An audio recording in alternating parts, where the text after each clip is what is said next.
Sir మరి ఈ అమరావతి పునరుద్ధరణ శంకుస్థాపన కార్యక్రమానికి 5 లక్షల మంది దాకా జనాలు వస్తారు అని అంచనా వేస్తున్నారు మొదటి నుంచి. మరి అంతమంది వచ్చారా? అంటే జనాన్ని ఆ చుట్టుపక్కల దాదాపు 40-50 గ్రామాల నుంచి ఒక 10 జిల్లాల నుంచి అయితే సేకరించారు. జనాల్ని సమీకరించారు. వాళ్ళకి ప్రత్యేకంగా బస్సులు ఏర్పాటు చేసి ఏమండి ప్రతి ఊరు నుంచి లేకపోతే ప్రతి నియోజకవర్గాన్ని నుంచి ఇంతమంది అని చెప్పి ఒక ప్లానింగ్ చేసి ఆ మేరకు వాళ్ళకి బస్సుల్లోనే మార్నింగ్ బ్రేక్ఫాస్ట్ బై 11 o'clock వాళ్ళని ఇక్కడికి తీసుకొచ్చారు. బస్సుల్లోనే బ్రేక్ఫాస్ట్ అరేంజ్ చేసి అట్లాగే మధ్యాహ్నం 1:30కి ఇక్కడ వేదిక దగ్గర లంచ్ అరేంజ్ చేసి సో వాళ్ళందరూ తీసుకొచ్చారు. మొత్తానికి వాళ్ళు ఆశించినంత స్థాయిలోనే జనం వచ్చారు. హాల్ అంతా కూడా బాగా ఆ డయాస్ పరిసర ఏరియా మొత్తం కూడా బాగా నిండిపోయింది. సో అంటే చాలామంది ఏంటంటే మోడీ వస్తున్నారు, మోడీ కనుక వచ్చి వెడితే రాజధానికి ఒక హైప్ వస్తుంది.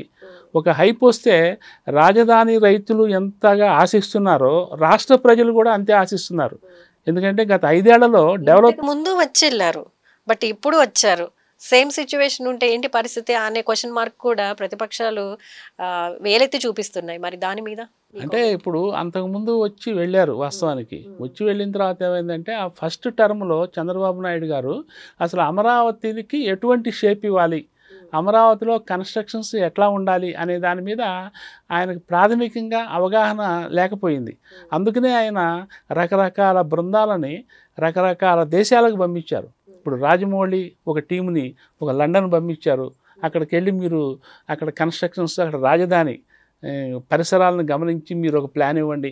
అట్లాగే కొంతమందిని జపాన్ పంపించారు, సింగపూరు అట్లా. అంటే ప్రపంచంలో చాలా ఒక హైప్డ్ క్యాపిటల్స్ని చూసి వచ్చి వాటన్నిటినీ మిళితం చేసి ఒక కొత్త రాజధాని నిర్మించాలని ఆయన ఉద్దేశం.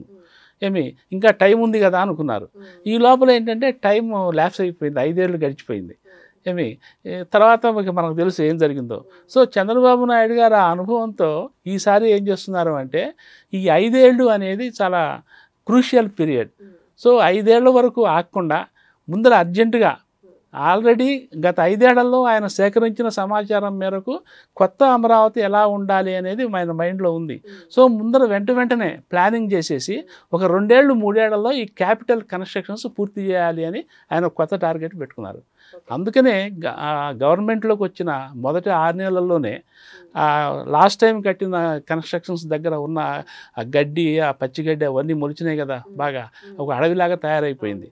మొదటి 6 నెలల్లోనే వాటిని మొత్తం క్లీన్ చేసేసి ఆ పునాదులు అవి ఢిల్లీ నుంచి అట్లాగే చెన్నై ఐఐటి నుంచి టెక్నికల్ ఎక్స్పర్ట్స్ని పిలిపించి ఇప్పుడు ఆ పునాదులన్నీ 5 ఏళ్ళు నీళ్ళల్లో నాని ఎండకి ఎండి వానకి తడిసి అవన్నీ అయిపోయినాయి కదా. సో వాటి కెపాసిటీ, వాటి స్ట్రక్చర్స్ దెబ్బతినకుండా ఉన్నాయా, స్టామినా ఎట్లా ఉంది, వాటిని కంటిన్యూ చేయొచ్చా, ఆ పునాదుల మీదనే కంటిన్యూ చేయొచ్చా, అందులో వాడిన స్టీల్ పైకి రాడ్లు కనిపిస్తున్నాయి, స్టీల్ రాడ్స్ అవన్నీ తుప్పు పట్టిపోయి ఉంటాయి, వాటి క్వాలిటీ ఏ స్థాయిలో ఉంది, ఇవన్నీ కూడా టెస్టులు చేయించారు. ఒక 3-4 నెలల లోపల మళ్ళీ ఆడ రిపోర్ట్స్ ఇవ్వటము, అవన్నీ బాగానే ఉన్నాయి, వాటిని కంటిన్యూ చేయడం. అంటే ఈ సెకండ్ టర్మ్లో చంద్రబాబు నాయుడు గారు చేస్తున్నది ఏంటంటే చాలా స్పీడ్గా చేస్తున్నారు.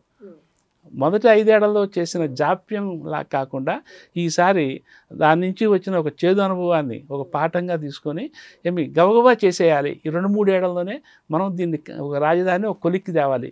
కొలిక్కి తెస్తే ఏమవుతుందంటే అన్ని ఆకాశహర్మయాలు, దాదాపు 15-20 అంతస్తుల భవనాలు, సెక్రటేరియట్ ఒక 15 అంతస్తుల భవనం అనుకుంటా ఇప్పుడు టవర్, ఇప్పుడు లేటెస్ట్ ప్లాన్ ప్రకారం.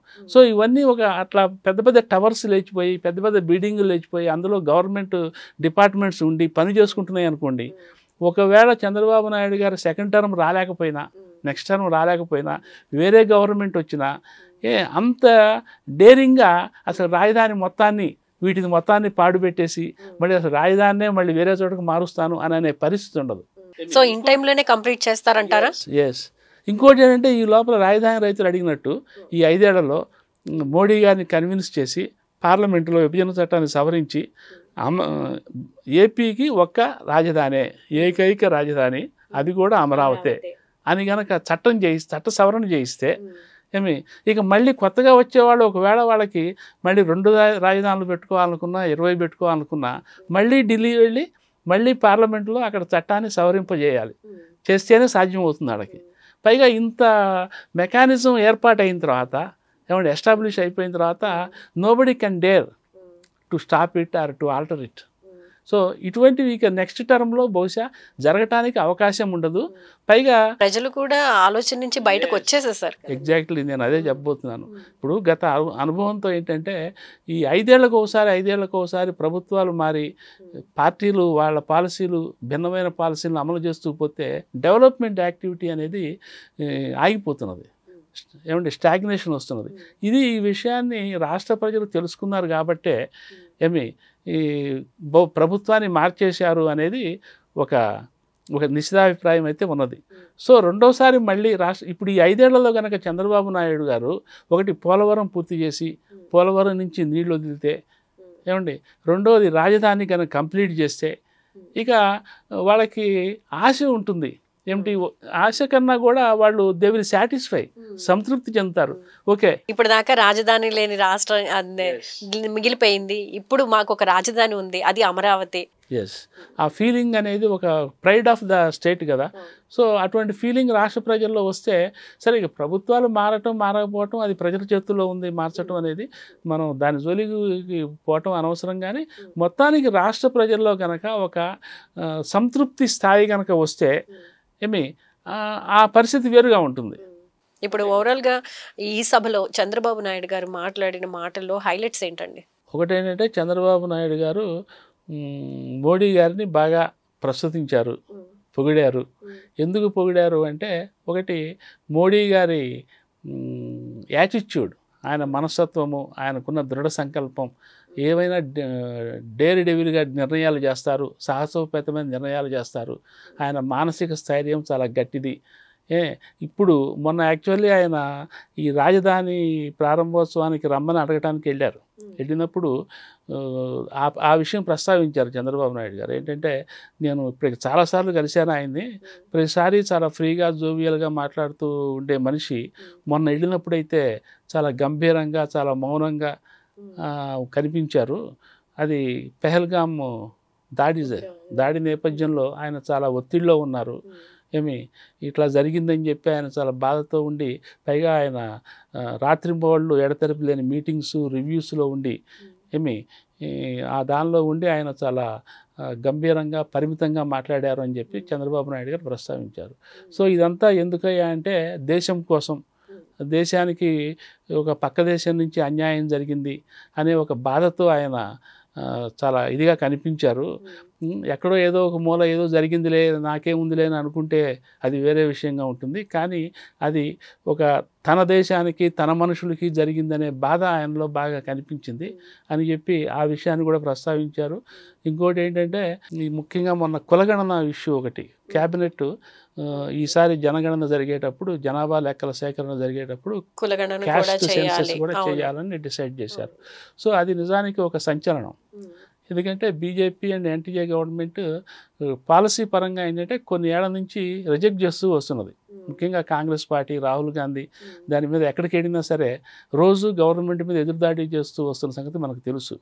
సో ఈయనేమో కులగణన చేయాలని, వాళ్ళేమో కులగణన చేయటం కరెక్ట్ కాదని రోజు మాటల యుద్ధం నడుస్తూ వస్తున్న నేపథ్యంలో బీజేపీ వాళ్ళు దాని జోలికి బోర్లేని ఒక దేశవ్యాప్తంగా ఒక జనరల్ అభిప్రాయం అయితే ఉన్నది.